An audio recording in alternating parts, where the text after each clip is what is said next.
네, 이제 다섯 번째 칼빈주의 강연 다섯 번째 칼빈주의와 예술 이 부분을 생각해 보고자 합니다. 이 책의 전반부가 조금 힘들어요. 어렵다라는 거고 후반부는 이제 결론 부분이라 어렵지가 않은데 이 전반부를 이해하려면 좀 여러 번 책을 읽어야 되고 조금 시간을 잘 이렇게 활용해서 이해를 좀 해야만 된다는 생각을 합니다. 이제 칼빈주의와 예술에 관하여서 우리 아브라함 카이퍼의 생각을 한번 나누고자 합니다. 칼빈주의와 예술은 아브라함 카이퍼의 각주에 보게 되면 인간은 하나님의 형상을 지닌 자로서 아름다운 것을 창조하고 그것을 즐길 수 있는 가능성을 소유한다. 이 예술 능력은 인간 안에서 영혼의 개별 기능이 아니라 하나님의 형상의 단절 없는 표현이다. 이게 이제 아브라함 카이퍼가 생각하는 이 예술에 대한 이해를 하는 거죠. 그러니까 우리가 하나님의 형상으로 지음받았다라고 할 때 하나님의 형상이 뭐냐라고 할 때 계속해서 반복적으로 우리가 나누는 것은 인격적인 존재다라고 하는 거, 그리고 도덕적인 존재다, 그리고 세 번째가 창조적인 존재. 그러니까 이게 하나님의 형상 속에 다 담겨져 있다. 그러니까 그런 측면에서 본다면 예술은 이런 창조적인 존재로서의 모습을 드러내는 것이다. 그래서 우리는 그런 창조성을 하나님의 형상으로부터 부여받았기 때문에 우리는 예술이라고 하는 분야에서 그거를 다 발현할 수 있다라고 이제 보는 것입니다.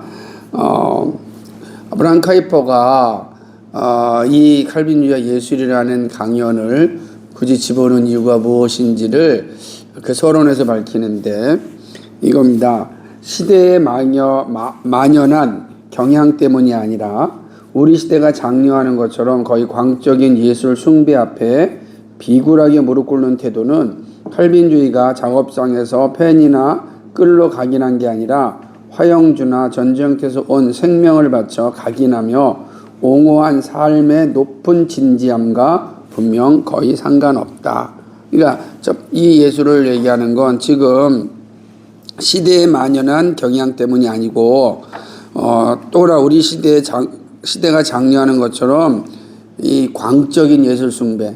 그러니까 요 시대 이제 19세기, 20세기는 정말로 예술에 대한 폭발적인 거죠. 예를 들자면은 우리가 잘 알고 있는 고흐라든지 이런 사람들의 그 인상파, 후기 인상파로 통하여서 막 확대된 예술파들이 양식파들이 넘어가서 그 다음에 초현실주의라든지 입체파라든지 이러한 아주 예술의 영역들이 이제 막 확장되어지는 19세기 말 20세기의 그 모습들. 그때 당시 이제 폭발적으로 예술가를 숭배하게 되고 또 예술가들의 영향이라는 것은 삶의 모든 영향에 잘 미치는 거예요. 왜냐하면 프란츠 셰퍼가 잘 지적하였듯이 사상의 변화가 드러날 때 첫 번째로 나타나는 게 예술의 영역이다. 이 예술의 영역, 미술과 음악과 이런 영역 가운데 시대의 사상이 잘 반영되어져서 그 예술이 그 시대를 이끌어가는 그런 역할을 한다. 그러니까 철학이 확산시키는 도구가 바로 이 미술이나 음악이다.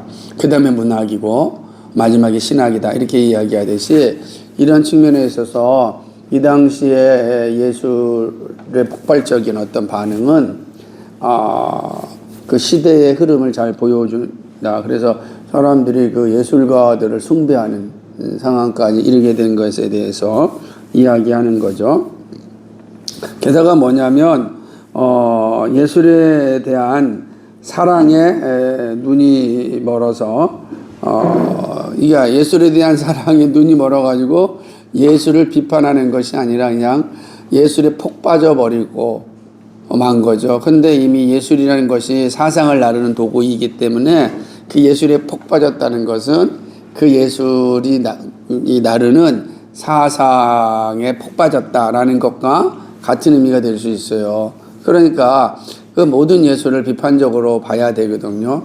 왜냐하면 음악도 마찬가지고 미술도 마찬가지지만 20세기가 오면서 아주 대격변을 일으키게 됩니다. 그래서 우리가 알고 있는 음악이라는 것도 도레미파솔라시도라고 하는 이 70개가 나중에는 이제 20음계까지 막 이제 발전되어지고, 그다음에 우리가 잘 아는 뭐 전통적인 바로크 음악 같은 또는 낭만 음악 같은 것이 아니라 이제 현대 음악은 모든 앞선 음악의 어떤 그 전조를 다 파괴하고, 미술도 마찬가지로 그래서 입체파가 나오고 피카소 같은 사람들이 나오면서 정형적인 그림을 다 파괴하는 이런 어떤, 그리고 사람들은 거기에 열광하고, 와, 그러니까 시대의 선지자와 같이 여기는 그러한 시대이죠. 그거를 너무 예술을 사랑하다 보니까 비판적으로 보지 못하는 이런 상황에 이제 이르게 됐다. 그래서 그런 것에 대해서 우리가 비판적으로 좀 예술을 볼 수 있어야 된다라고 하는 관점에서 지금 이 강연을 한다라고 하는 것입니다. 그러니까 지금은 뭐 모든 이 아브라함 카이퍼가 이 강연을 할 때는 서구 사회에 아주 이게 문화적인 또 예술적인 분위기가 그러니까 전 계층에 다 확산되어져 가고 있는 상황이었습니다. 그러니까 그런 상황 속에서 예술을 말하지 않고서는 사실은 안 된다라는 것이 이제 아브라함 카이퍼가 이 강연을 하는 이유이고, 그래서 우리는 예술을 어떻게 대해야 될 것인가를 좀 아브라함 카이퍼는 우리에게 좋은 길잡이를 해주고 있는 겁니다. 특별히 칼빈주의자로서 예술을 어떻게 보아야 하는가라고 하는 사실이죠. 그래서 참 재밌는 표현을 얘기한다면 이런 예술의 아주 보편화를 이야기할 때 이렇게 얘기해요. 기족주의 매력으로 호감 있게 보였던 생활 표현의 민주화라. 그러니까 옛날에는 다 이게 미술이나 예술은 다 이렇게 귀족들이 봤잖아요. 뭐 오페라. 그러니까 누가 가난한 사람이 오페라를 보겠어요? 못 보는 거예요, 그죠? 누가 그 미술 작품 보겠어요? 살 수도 없고 다 그런 거잖아. 지금도 사실은 그것도 되게 또 고급 문화라고 이야기를 하는 상황인데, 이 당시만 해서는 당연한 거였죠. 그리고 중세를 가게 되면 모든 미술이나 음악은 다 갑부들이 돈을 줘가지고 개인적으로 다 차용한 거. 우리가 잘 아는 미켈란젤로, 라파엘로, 유명한 사람들, 그것도 마찬가지지만 다 이렇게 돈 있는 사람들의 돈을 받고 그림을 그린다든지 그렇기 때문에 가난한 사람들에게 있어서는 이 예술이라고 하는 건 범접할 수 없는 영역이었죠. 그런데 이제 20세기에 와서는 이런 것들이 거의 편만해져 가지고 모든 영역에서 웬만한 사람들도 다 이 미술품을 볼 수 있고 또 소장할 수도 있고 이런 그래서 생활의 민주화라 모든 귀족적 문화가 아니라 이제 일상적 영역 속에서 존재하게 되었다, 이렇게 보는 거죠. 그러니까 예를 들면 예술의 특권에 참여한다는 넘치는 감정은 너무 압도적인 것이라서 예술가의 그런 조롱을 들을지라도 교육에서 예술훈련을 포기하지 않는다. 그러니까 막 이제 모든 사람들이 예술에 대해 적극적으로 참여하니까 혹시라도 예술은 그렇게 하는 것이 아니고, 예술은 정말로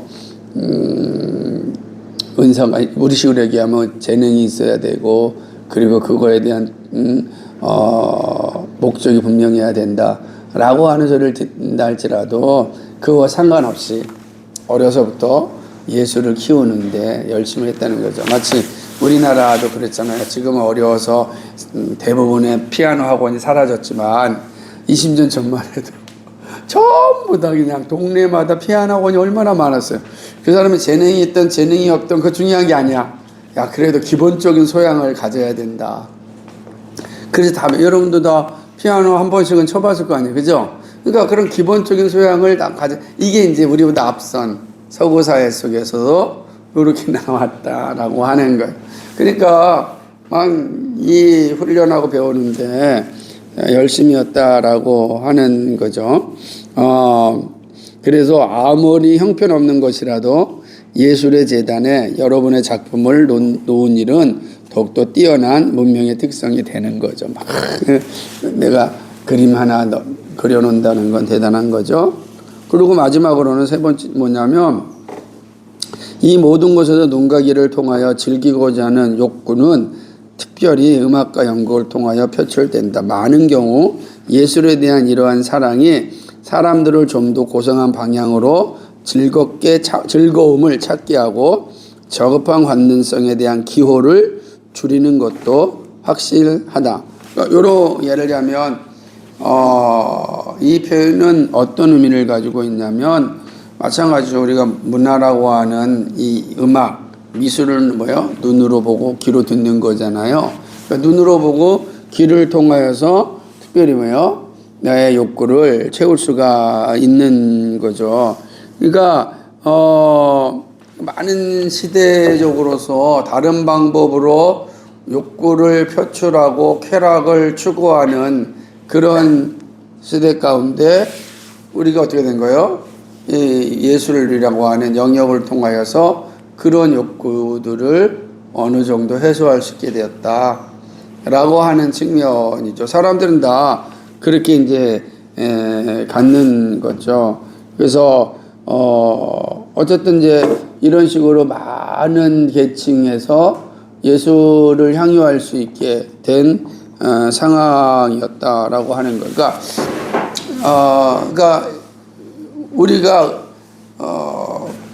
그 당시의 상황을 돌아간다면 이제 모든 사람들이 예술을 향유하고 있으니 그 예술에 대한 사랑에 빠져 버리면 그 예술이 이끌어가는 그런 사상의 세계로 흘러가니까 우리가 그 예술에 대하여서 정확하게 비평하고 받아들일 수 있는 그런 준비를 해야 된다라고 하는 의미가 이제 아브라함 카이퍼의 강연 속에 남아 있다라고 하는 것입니다. 재밌는 것은 이렇게 됩니다. 여기 113페이지 마지막 단락에 보면 아브라함 카이퍼가 예술과 사상을 어떻게 접목하고 있는지를 보여주는데 유물론과 합리론에 의하여 위축되어 있는 인간 마음이 자연스럽게 시들어져 가는 과정에 대한 해독제를 예술적 본능에서 찾는 사실을 인정하는 것은 공평한 처사이다. 그러니까 유물론, 합리론 이런 사고들이 나타나면서 사람의 마음을 너무나 이제 이렇게 메마르게 만들었다는 거예요. 그죠? 모든 건 다 유물론이라는 게 그런 거잖아요. 다 인간은 물질로부터 태어난 거고 그 자연적인 진화의 과정 속에서 우리 존재하는 것이고 이런 것들이 이제 우리는 지금 어차피 생각을 해요. 동물로부터 진화됐다라고 할 때 원숭이로부터 진화됐다라고 하는 과정들 이런 것들을 볼 때 우리가 얼마나 우리의 존재 자체가 메말라지겠어요. 내가 동물이었다라고 하는 거죠. 거기에서 내가 어떤 문화적인 삶을 살아간다라고 하는 거 되게 어려운 거예요. 거기다가 또 합리론은 마찬가지죠. 합리론은 이성을 중심으로 하는 시대가 된 것입니다. 그러니까 우리가 자는 나는 생각한다, 그러나 존재한다 라고 이야기하듯이 이런 어떤 관념론과 경험론, 그 다음에 합리론이라고 하는 이러한 그 시대, 특별히 그 합리론, 이성의 시대니까 합리주의 시대는 매우 이성적이고 이성적인 것을 가장 드러냈던 것들이 뭐냐면은 과학의 영역, 주로 많겠죠. 그죠? 그러니까 이런 영역들이 많이 있다 보니까, 사람들이 생각할 때는 전부 다 이성적이고 또는 의물론적인 것에 메말라 있으니까 삶이 팍팍한 거죠. 팍팍한 거예요. 여러분, 우리도 마찬가지예요. 그냥 매일 이렇게 집에만 있다 그러면 삶이 팍팍해요. 근데 밖에 나가서 뭘 봐요? 자연을 보면 이게 우리의 삶이 좀 숨을 튀게 되죠. 근데 그뿐만 아니라 거기서 좀 더 나가서 다른 사람의 문화를 향유하게 되면 우리의 이 메말랐던 감성들이 막 이렇게 나오거든요. 최근에 제가 폭삭 속았수다 보면서 얼마나 많이 울었는지 몰라요. 그러니까 평상시에 눈물 안 나오잖아요. 그런데 어떤 문화를 향유하게 되면 나도 모르게 내 안에 있었던 감성의 그 샘이 툭 터져가지고 나를 촉촉하게 만드는 거죠. 그러니까 이게 문화가 예술이 이제 하는 역할이다라고 하는 거예요. 그래서 분명 이게 우리의 그 팍팍한 이 심령을 촉촉하게 적셔주는 해독제 역할하는 게 뭐다? 바로 예술이다라고 하는 거죠. 그렇게 되는 거죠. 여기 보면 동가 메마른 지성주의 지배적인 영향력은 아무런 구속을 받지 않고 감정 생활을 빙점으로 얼어붙게 했다. 그러니까 양 어떻게 했다는 게 완전 얼음처럼 만들어 버렸다라고 하는 것입니다. 그래서 예술의 진정한 천재가 저 아래 평원보다 높은 정상을 찾고 참된 창의적 예술을 매우 빈곤하게 창출하는 우리 시대가 과거의 찬란한 빛의 몸을 데우는 모습을 보이는 점을 나는 망각하지 않는다. 그렇죠. 그러니까 여기서 이제 아브라함 카이퍼의 생각을 잘 이해해야 됩니다.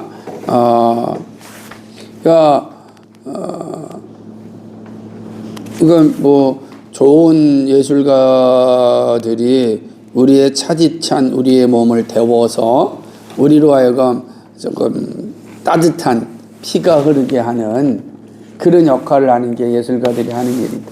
그렇잖아요. 예술가들이 그런 일을 하잖아요. 아주 그냥 우리 딱딱 굳어있는 우리의 마음이 음악을 듣거나, 그죠? 여러분, 우리가 막 미술을 보거나 아니면 뭐 영화를 본다든지 이런 거를 보면서 내 얼어붙은 것들이 녹아지는 거 경험하잖아. 그거 되게 중요하다. 그러니까 정말로 위대한 천재 예술가들이 가져다 주는 그걸 우리가 다 이해하고 있다. 그걸 중요하다는 거예요. 그러면서 얘기합니다. 물론 나는 세속 민중이 예술의 경의를 표함으로 필연적으로 예술이 타락하게 된 것을 인정하지만 내 평가로는 가장 분별 없는 미적 환상주의가 부를 추구하는 공통적 특정이나 바코스와 비너스의 전당 앞에 거룩하지 못하게 절하는 것보다 훨씬 고상하다. 무슨 말이냐면 여기 있는 것처럼 세속 민중이 예술의 경의를 표한 예술을 숭배함으로 인해서 너무 예술 자체가 타락할 수밖에 없는 거죠. 그죠? 그러니까 예술이 주인이 되면 안 되고 예술을 바라보는 우리가 주인이 돼야 되는데 예술을 숭배하게 경의를 표하면은 그 예술이 타락하게 되는 거죠, 저희가. 그러나 그렇다 할지라도 저 바코스나 신전에 가가지고서 절하는 것보다 낫다는 거예요. 거리 가서 절하는 것보다는 낫다. 그러니까 똑같이 또 여기 있는 것처럼 미적 환상주의가 부를 추구하는 공통적 특징이나 바코스와 비너스의 전당 앞에 거룩하지 못하게 절하는 것보다 차라리 훨씬 더 고상한 게 예술에 대해 경의를 표하는 거. 비록 그래서 타락이 된다 할지라도 그거보다는 훨씬 낫다라고 이제 이야기하는 겁니다. 근데 이렇게 이야기하는 거 이 책 마지막 이 5강 마지막 부분에 가면은 이야기하겠지만은 그리고 우리가 앞서서 살펴봤던 것처럼 이게 일반은총의 이 개념을 지금 다 설명하고 있는 거예요. 일반은총의 개념을 다 설명하고 있는 거니까 생각하면서 이게 아브라함 카이퍼의 생각을 나누다 보면 충분하게 그 의미를 알 수 있지 않을까 생각을 또 하게 됩니다. 그러니까 이 냉랭하고 비종교적이고 실제적인 시대에 예술에 대한 이 헌신의 따뜻함은 우리 영혼에 많은 고상한 열망을 여전히 살아있도록 했다. 그죠? 그러니까 여기 재밌잖아요. 비종교적인 냉랭하고 실제적인 시대. 그러니까 이성의 시대, 그리고 또 비종교적이고 냉랭한 이러한 시대 가운데 사람들은 정말로 냉혈 동물처럼, 냉혈 인간처럼 그냥 오로지 눈앞에 보이는 것만을 위하여 살아가잖아. 그냥 오로지 앞에 있는 것만을 위하여 살아가고, 마치 이런 표현이죠. 우리가 죽지 못해 산다 라고 이야기하듯이 얼마나 인생이 참 팍팍합니까? 근데 그런 팍팍한 삶을, 숨통을 탁 틔워주게 하는 게 예술이다 라고 한다라고 하는 거죠. 그러니까 이렇다는 거죠.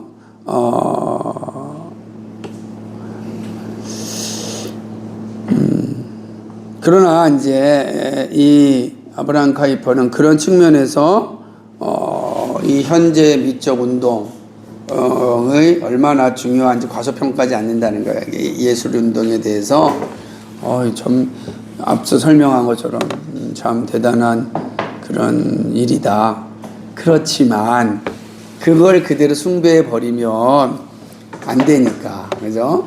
그렇지만 얘기하는 거요. 그러나 역사에 비추어 볼 때 찬동해서는 안 되는 것은 이 운동을 16세기의 종교적 운동보다 높이거나 똑같은 가치를 가진 것으로 보려는 미친 노력이다. 그러니까 이 미적 운동이 엄청나고 많은 사람에 영향을 미친다고 해서 이것을 16세기 종교개혁보다도 더 높이거나 아니면 같은 위치에, 지금은 그러니까 예를 들면 19세기, 20세기에 나타났던 이 엄청난 그 예술 운동, 예술파 운동이잖아요. 사실은 엄청나게 영향을 미치는 겁니다. 특별히 이제 포스트 모던 사회 1945년까지 흐르는 긴 여정을 보게 되면요, 정말로 엄청난 그 예술의 격동이 일어나고 예술파가 나타나는 거죠. 우리가 아는 그 운동, 지금 아까 했처럼 뭡니까? 그 인상파, 또 후기 인상파, 혹은 또 뭘 얘기하는 게 사실주의, 그 다음에, 뭡니까? 아까 할 때는 그 입체파, 그죠? 그 다음에 뭐죠? 초월적인, 것들을 강조하는 추상화, 그러니까 이런 것들 계속 나타나면서 이제는 미술 영역과 음악 영역에서 어마어마한 영향력을 미치고 있다. 이게 사람들을 전부 다 지금 개조하고 있다 라고 함으로써 마치 16세기 종교개혁과 같은 위치에 두거나 더 높은 위치에 두는 것에 대해서 경계해야 된다, 비판해야 된다 라는 것이 이제 아브라함 카이퍼의 생각입니다. 그 당시 사람들에게 우리가 예술을 향유하는 건 좋지만 그 예술 운동도 매우 영향력이 있는 걸 인정하지만 그러나 그것이 16세기 종교개혁과 같은 위치에 있을 수 없다 이야기하는 겁니다. 그래서 아브라함 카이퍼 얘기합니다. 내가 칼빈주의를 위하여 이 새로운 미적 운동에 구걸한다면 바로 그런 미친 노력을 하는 것이다 라고 하는 거죠. 내가 미친 노력을 지금 하는 것이다 라고 하는 것이죠. 그러므로 나는 예술 영역에서 칼빈주의의 의의를 내세울 때 예술의 이러한 통속화를 들어 내세우지 아니하고 오히려 칼빈주의의 영원한 의의에 비추어 아름다운 것과 숭고한 것에, 그리고 하나님의 인류에게 주신 가장 부요한 선물 가운데 하나로서 예술에 집중할 것이다. 그러니까 예술이 가지고 있는 이런 모습을 예술 운동, 미적 운동에 대해서 집중하는 것이 아니고 나는 그 예술 본연의 모습에 집중하겠다. 하나님의 형상을 지음받은 인간에게 주신 그 창조성을 가지고 예술의 아름다움, 거기에 집중하겠다는 거예요. 숭고한 가치, 그거 집중하겠다는 거예요.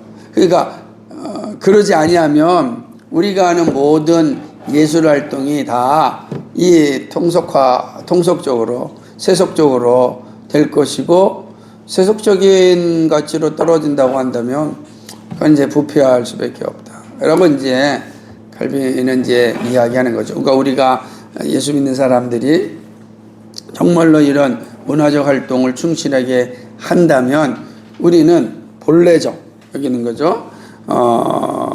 이 하나님의 형상으로 지음받은 우리의 모습 속에서, 하나님이 우리에게 주신 아름다운 이 세상 속에서 우리가 하나님의 의를 드러내는 일에 이 예술이 사용되어진다면 이게 옳은 거다. 난 그 일에 집중하겠다.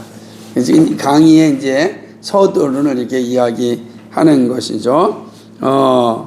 이제 이렇게 이야기하면 사람들이 비판할 겁니다. 뭐 하는 소린가. 그러면서도 아브라함 카이퍼도 그런 비판에 대해서 인식을 했던 것 같습니다. 한번 읽어볼까요? 174페이지 들리죠? 세 번째 단락. 하지만 여기서 읽어봅시다. 시작. 하지만 여기서 모든 역사학도는 내가 깊이 뿌리박은 편견을 허물어 뜨리는 것을 흔히 칼빈이 개인적으로 예술적 재능이 없었고 네덜란드에서 성상 파괴의 죄를 지었던 칼빈주의가 예술 발전을 이룩하거나 참되고 주목할 만한 예술 작품을 만들어낼 수 없었다고들 말한다. 이제 내가 이제 아브라함 카이퍼에게 칼빈주의가 는 이런 어떤 새로운 미적 운동에 구걸하지 않고, 칼빈주의는 하나님의 영원한 의에 비추어 아름다움과 숭고한 것, 그리고 하나님이 인류에게 주신 가장 부유한 선물 가운데 하나로서의 예술에 집중할 것이다 라고 하면, 아니 아브라함 카이퍼 목사님 역사를 보세요. 종교개혁 이후에 정말로 칼빈주의자들이 예술에 대해서 그렇게 열심을 했습니까? 왜 그러냐면 네덜란드에서 성상 파괴 운동이 강력하게 일어났거든요. 성상이라는 게 뭐냐면은 거룩한 조각상을 얘기하는 거죠. 뭐 예수님상, 사도들상, 뭐 이런 거 있잖아요. 그러니까 마리아상, 뭐 이런 것들 이걸 전부 다 부셔버렸단 말이에요. 되게 아름다운 조각품들을 종교개혁 이후에 다 부셔버렸던 겁니다. 더군다나 칼빈은 재능이 없었다. 예술적 재능이 없었다. 무슨 칼빈이 예술적인 뭐 나타나는, 왜 루터는 많이 나타냈지만 칼빈은 얼마나 나타냈냐. 칼빈은 그가 쓴 작사 작곡이 별로 없단 말이에요. 음악에도. 그런데 루터는 정말로 엄청난 많은 노래를 만들어냈으니까, 그리고 루터의 영향을 받아서 위대한 음악가들이 많이 나오는데 대표적인 게 바하 같은 사람입니다. 바하는 루터의 종교개혁에 가장 큰 영향을 받아가지고 음악으로 루터의 종교개혁을 잘 드러낸 게 바하란 말이에요. 그러니까 그런 거는 뭐 볼 수 있는데 칼빈이 뭐가 있느냐? 칼빈도 사실은 시편 찬송가 있지만은 칼빈이 뭐가 있느냐라고 이제 역사학도들이 비판할 것이고, 더군다나 네덜란드에서 성상 파괴하는 일들을 하였는데 무슨 아름다움과 숭고함을 말하느냐라고 이야기할 수가 있다라고 하는 것입니다. 그러니까 이런 비판을 할 거라고 아브라함 카이퍼는 이제 아는 거죠. 그러나 그 비판에 대해서 아브라함 카이퍼 뭐라고 얘기하냐면, 그 편견이다. 너희들이 가지고 있는 생각들은 편견이다 라고 이야기하는 겁니다. 그러면서 얘기하기를, 누가 고기와 포도주와 노래를 좋아하지 않는가 라는 루터의 말을 높이 평가하지 않더라도 루터가 칼빈보다 예술적 성향이 강했다는 건 분명하다. 그죠? 너는 예를 좀 이렇게 이야기하는 겁니다. 참 재밌습니다. 여러분은 소크라테스가 아름다운 것에 대한 감각이 전혀 없이 자신의 큰 코가 숨쉬기를 좀 더 편안하게 한다 하여 자신의 코가 아름답다고 자랑했기 때문에 헬레니즘의 예술적 영예를 부인할 것인가? 이게 아주 재미있는 비를 이제 이야기하는 거예요. 무슨 말이냐면, 여기서 얘기한 것처럼 그렇다고 한다면 그러니까 아브라함 카이퍼 입장에서는 요 재밌는 거는 그러니까 자신의 코가 아름답다고 자랑했기 때문에 헬레니즘의 예술적 영예를 부인하는가? 야, 내 코가 아름답다라고 하는 것 때문에 헬레니즘의 모든 예술을 부인하는 건 아니지 않느냐? 그죠? 내 코가 아름답다라고 하는 그 실체로서의 모습을 이야기하는 것과 그 자체가 헬레니즘의 모든 문화를 부인하는 것과는 전혀 아니다.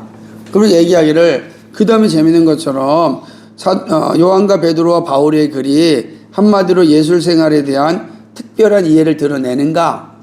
그렇다는 거예요. 그러니까 우리가 할 때 다 성경에 기록된 것이 예술의 아름다운 것을 드러내는가? 그거는 성경이지 무슨 예술인가?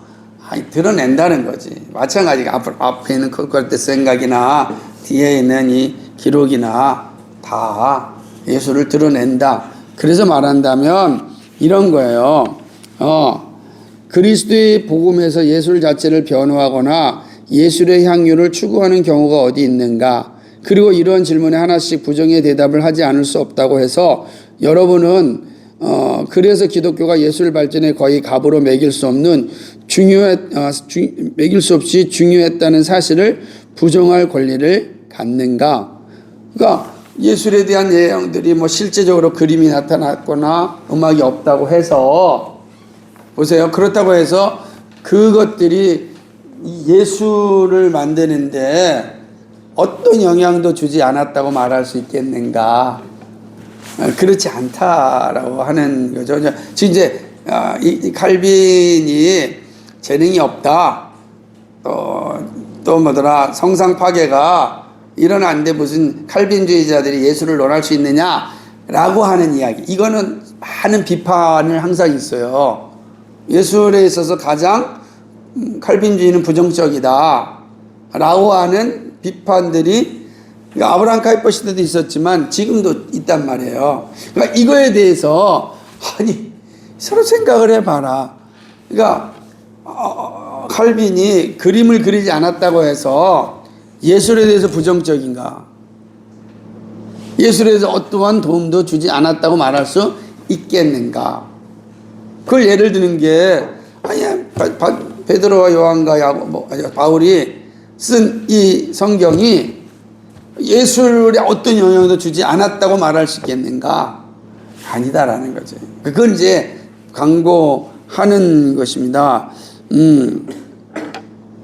그러니까 만약에 그렇지 않다면, 그죠? 그렇지 않다면 칼빈이 개인적으로 예술에 대하여 그다지 감각이 없다는 단순한 근거에서 칼빈주의를 비난할 이유가 있겠는가?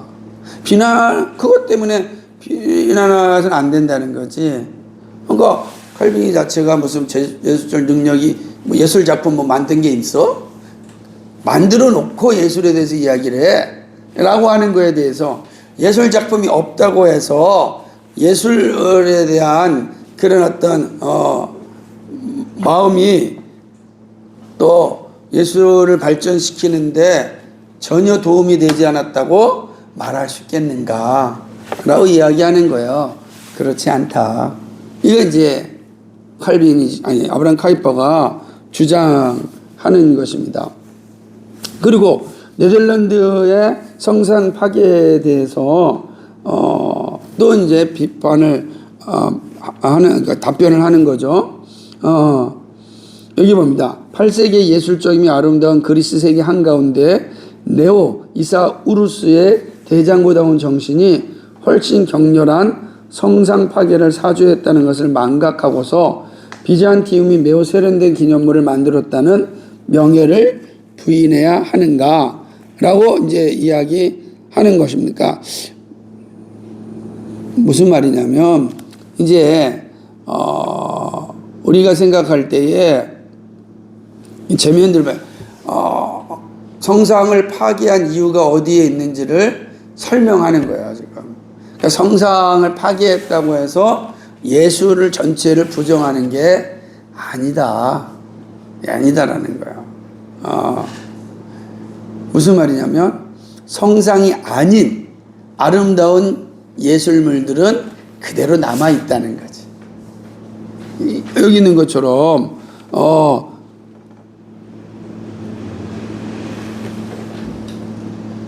그 밑에 보게 되면 그 다음 175페이지 다음에 보면 이렇게 얘기하는 거예요. 8세기의 네오 이사루스나 16세기의 네덜란드 칼빈 주의자들보다 훨씬 명백하게 코란에서 마호메트는 모든 종류의 형상에 반대하지 않았는가. 그런데 이것이 그레나다의 알함브라와 세빌의 알카자르가 건축예술의 정말 아름다운 작품이 아니라는 비난을 정당화하겠는가. 그러니까 코란에 보면 모든 형상을 만들면 안 된다 라고 했단 말이에요. 알라에 대한 형상이 없어요. 그렇죠. 그런데 여기 지금 얘기하는 그레나다의 알함브라, 세빌의 알카자르이 엄청난 그 사원 건축이란 말이에요. 우리 알함브라 궁전 보잖아요. 어마어마한 이 건축물들, 이거를 그러면 예술이 아니라고 말할 수 있겠는가? 자, 형상에 대해서는 만들지 말라 그랬지만 또 뭘 만들었어요?